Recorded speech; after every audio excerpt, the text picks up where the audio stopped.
Les enseignes de distribution résilientes seront celles qui parviendront à replacer l'expérience client au centre de leur stratégie. 3 leviers d'action sont à leur disposition selon les experts de Precepta. D'abord, il leur faut créer un parcours d'achat centré sur un magasin devenu connecté. On parle même désormais de phygital, contraction des mots physique et digital. Ainsi, en digitalisant les points de vente, les occasions de création de nouveaux services innovants vont se multiplier afin d'améliorer l'expérience d'achat du client. Deuxième levier, développer les usages en mobilité grâce au smartphone.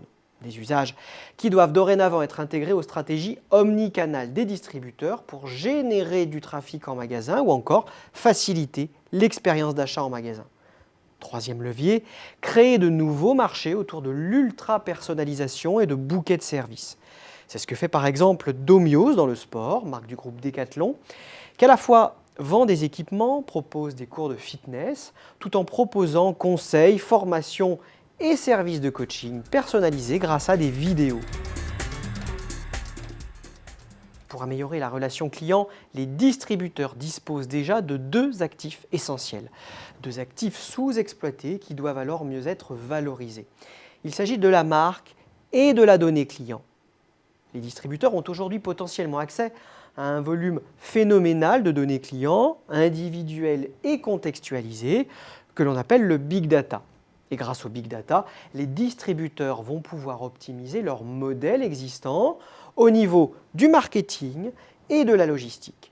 Ils pourront aussi piloter la chaîne de valeur par l'aval pour mieux coller aux besoins du consommateur. C'est ce que fait par exemple IKEA, qui s'appuie sur une compréhension fine des modes de vie de ses clients et qui adapte par là toute la conception de ses produits. Deuxième actif clé, la marque. Celle-ci doit non seulement être un repère dans un environnement numérique foisonnant, mais elle doit aussi être le support d'une expérience client différenciante.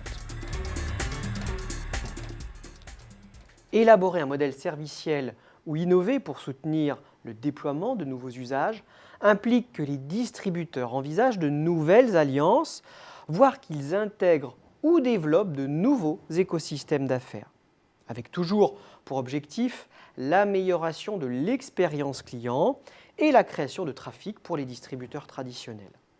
Et la recherche d'écosystèmes nouveaux concerne au premier chef les spécialistes du e-commerce. Car en effet, si les distributeurs traditionnels ont largement investi le digital, les spécialistes du e-commerce cherchent, eux, des points d'ancrage dans la sphère physique. Je pense à Cdiscount, par exemple, avec la commande et le retrait auprès des magasins de proximité par le biais de sa marketplace, C'est le marché. Avec la transformation digitale de la distribution, le schéma organisationnel interne à chaque entreprise de distribution doit aussi s'ajuster. Et selon Precepta, il y a 2 alternatives. Soit acquérir des compétences clés en se dotant d'un directeur digital, d'un community manager ou d'un data scientist. Soit intégrer ces compétences clés sur une plateforme, un hub en mode projet. Vous l'aurez compris, pour les distributeurs, la transformation digitale de leur métier apparaît aussi comme une véritable révolution organisationnelle et culturelle.